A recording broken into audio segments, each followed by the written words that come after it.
Oke, assalamualaikum warahmatullahi wabarakatuh. Ya, untuk pertemuan kali ini kelas 10 sejarah peminatan kita akan membahas tentang peradaban kuno yang ada di dunia. Oke, untuk pembelajaran kali ini, kalau kita belajar tentang peradaban, kalian jangan terlalu membayangkan bagaimana hebatnya si peradaban tersebut dibandingkan dengan yang sekarang.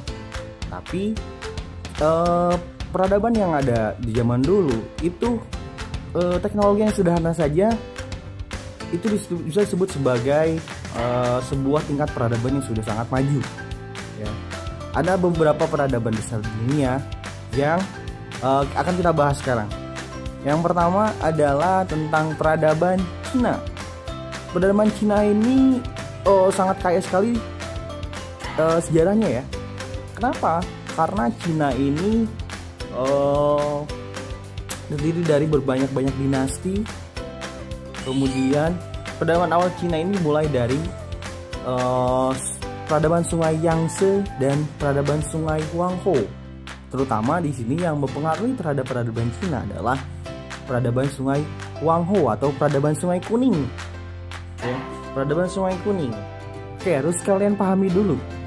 Kenapa banyak peradaban di dunia itu berada di dekat dengan sungai? Contoh misalkan di Cina, ini ada peradaban Sungai Huanghe atau Sungai Kuning. Kemudian nanti kita belajar tentang bagaimana peradaban Sungai Indus dan Gangga di India. Ditambah dengan di Indonesia juga sama. Seperti kerajaan-kerajaan di Indonesia itu pasti berada di pinggir sungai. Ya, karena kenapa? Karena peradaban itu dimulai dari bagaimana dekat dengan sumber kehidupan. Nah, sumber kehidupannya di mana? Air. Oleh karena itu, ketika banyak peradaban di dunia itu pasti dekat dengan sumber air, karena sumber air itu adalah menjadi sumber mata kehidupan bagi manusia. Oke, kita lanjut untuk peradaban Cina. Jadi ketika peradaban di Cina yaitu Sungai Huanghe atau Sungai Kuning, sistem pemerintahannya itu adalah sistem dinasti. Dimulai dari dinasti Shang.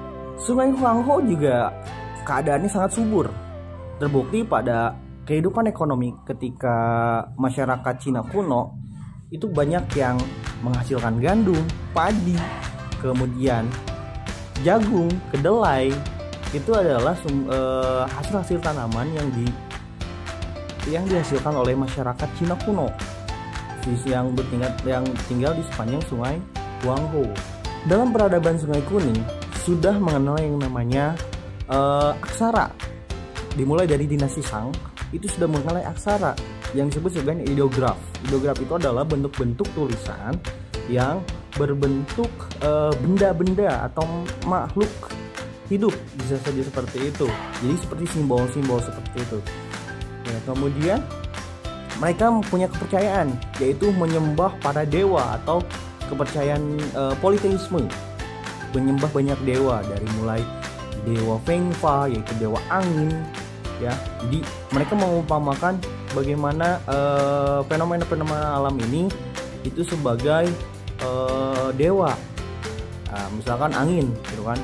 Ada yang menguasai angin, berarti itu adalah dewa angin, seperti itu. Melihat matahari, pasti ada dewa matahari gitu.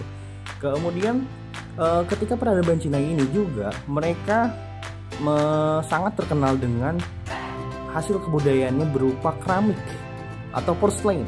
Oleh karena itu kan ketika perdagangan jalur sutra antara India ke Cina, ya Cina ini komunitas dagang utamanya adalah keramik atau porcelain. Ya. Mereka sudah hebat dalam pemanfaatan atau dalam membuat keramik. Kemudian bagaimana perkembangan filsafatnya? Nah, Cina termasuk ke dalam negara yang kaya akan filsuf filsafat. Ada 3 filsuf yang terkenal. Yang pertama ada Lao Tzu, yang kedua ada Confucius, dan yang ketiga adalah Mangse. Nah, kalau Lao Tzu dia mencetuskan bagaimana ajaran Taoisme, ya.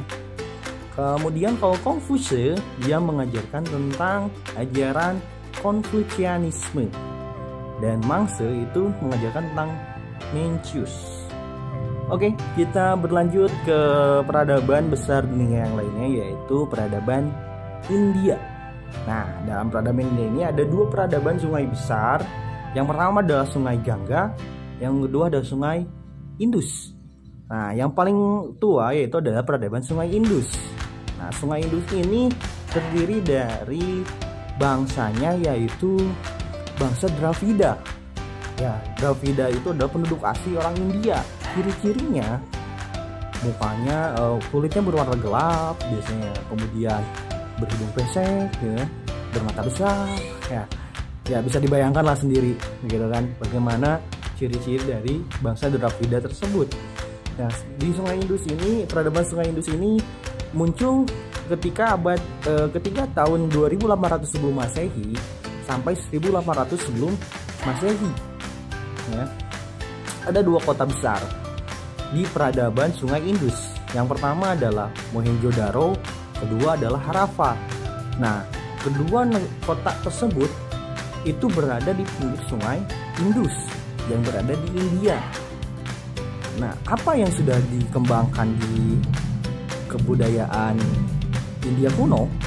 Ya, peradaban India kuno sudah mengembangkan bagaimana sanitasi. Bayangkan, ketika peradaban India yang 2000 tahun sebelum Masehi sudah membuat bagaimana sanitasi air itu berjalan dengan bagus supaya tidak terjadi banjir, ya, tidak terjadi banjir. Kemudian yang lainnya adalah teknologi yang sudah dikembangkan ketika zaman India kuno itu adalah pembuatan keramik, pembuatan patung-patung dari logam maupun emas. Ya, ini kita sudah bahas di pertemuan sebelumnya itu mengenai bagaimana cara atau teknik mengolah logam. Yang pertama adalah bipalve dan echai verdu. Yang dua-duanya menggunakan cetakan, ya. Masih ingat kan tentang itu? Nah, kemudian kota-kota di Mohenjo-daro dan Harappa itu sudah tertata dengan rapi, ya, sudah tertata dengan rapi. Bahkan mereka sudah menyadari bahwa rumah itu harus punya jendela. Ya, itu suatu hal yang luar biasa ketika zaman itu. Ya, rumah itu harus punya jendela. Untuk apa? Sirkulasi udara, supaya kesehatan marganya itu terjaga. Ya, seperti itu. Jadi itu adalah bagaimana teknologi-teknologi yang sudah dikembangkan atau sudah ditemukan di peradaban Sungai Indus. Dan bagaimana kepercayaannya? Mereka sama seperti di Cina, mereka kepercayaannya adalah politeisme atau menyembah banyak dewa. Ya, belum ada agama, belum, ya, jadi masih kepercayaan. Oke, kemudian yang kedua adalah peradaban Sungai Gangga. Kenapa bagaimana dengan peradaban Sungai Indus? Apakah Sungai Indus itu tergantikan oleh peradaban Sungai Gangga atau Sungai Gangga masih berjalan? Oke, jadi saya akan jelaskan terlebih dahulu. Bangsa Dravida itu kedatangan tamu. Nah, ini ada namanya invasi dari bangsa Arya. Nah, bangsa Arya ini asli dari daerah Kaukasus, ya, Kaukasus sana. Dan sekarang bangsa Arya ini banyak ada di Iran, Jerman, ya, Indo. Bangsa ini disebut juga dengan ras Indo-Jerman. Ya. Nah, ketika bangsa Arya ini masuk ke wilayah India dan menginvasi bagaimana peradaban di Sungai Indus, ya, itu tergantikan dan terjadi percampuran kebudayaan di sana. Bahkan terjadi percampuran darah di sana. Buktinya kan sekarang kalau kita lihat orang India sekarang itu banyak yang ciri-cirinya dia jenengnya mancung tapi mukanya hitam gitu, itu manis lah gitu ya. Akulturasi antara kebudayaan Sungai Indus dengan masuknya bangsa Arya ke wilayah India itu menghasilkan kebudayaan yang baru, yaitu kebudayaan atau peradaban Sungai Gangga ya. Jadi pindah tuh Sungai Indus ke Sungai Gangga. Nah, di Sungai Gangga ini dipercayai oleh masyarakat ketika itu, bahkan sampai sekarang itu sebagai sungai yang suci ya di sana ya. Banyak sungai yang suci, disucikan sungai itu, disebut Sungai Gangga tersebut. Kemudian bagaimana dengan agamanya? Agama atau kepercayaan yang dianut ketika peradaban Sungai Gangga itu mereka sudah mulai mengenal dengan namanya agama Hindu. Ya, agama Hindu sudah berkembang di sana, sudah ada di sana ketika peradaban Sungai Gangga, yang dimana Hindu juga menganut pada paham politeisme, yaitu menganut pada banyak dewa. Contoh misalkan 3 dewa utama dalam Hindu adalah Brahma ya sebagai dewa pencipta, kemudian ada Wisnu sebagai dewa pemelihara, dan Siwa sebagai dewa pelebur ya. Jadi itu adalah 3 dewa utama dari agama Hindu. Ada Brahma, Siwa, dan Wisnu ya, seperti itu. Kemudian setelah perkembangannya ternyata muncul agama lain. Ini yang muncul adalah agama Buddha yang dibawa oleh satu tokoh yang namanya Siddhartha Gautama ketika dia bersemedi di bawah pohon Bodhi ya. Jadilah tercetuslah menjadi agama Buddha seperti itu. Bagaimana dengan sistem pemerintahan ketika peradaban India di Sungai Gangga? Sistem pemerintahannya itu menggunakan sistem monarki atau sistem kerajaan ya, sistem kerajaan. Jadi sistem kerajaan itu ada beberapa kerajaan yang kebentuk. Yang pertama misalkan ada kerajaan Gupta, kemudian ada kerajaan Harsa, dan kerajaan Magadha.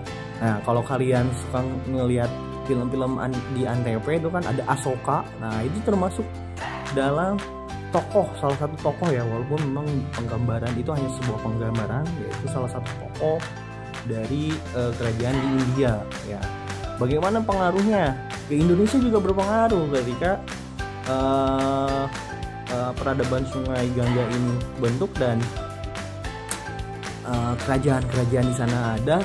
Kemudian jalur perdagangan internasional atau biasa kita sebut sebagai jalur sutra itu sudah kebuka melalui jalur laut. Nah, Indonesia terpengaruh, atau Nusantara waktu itu terpengaruh ya, terutama untuk agama Hindu dan Buddhanya seperti itu. Oke, cukup sekian saja untuk pertemuan kali ini.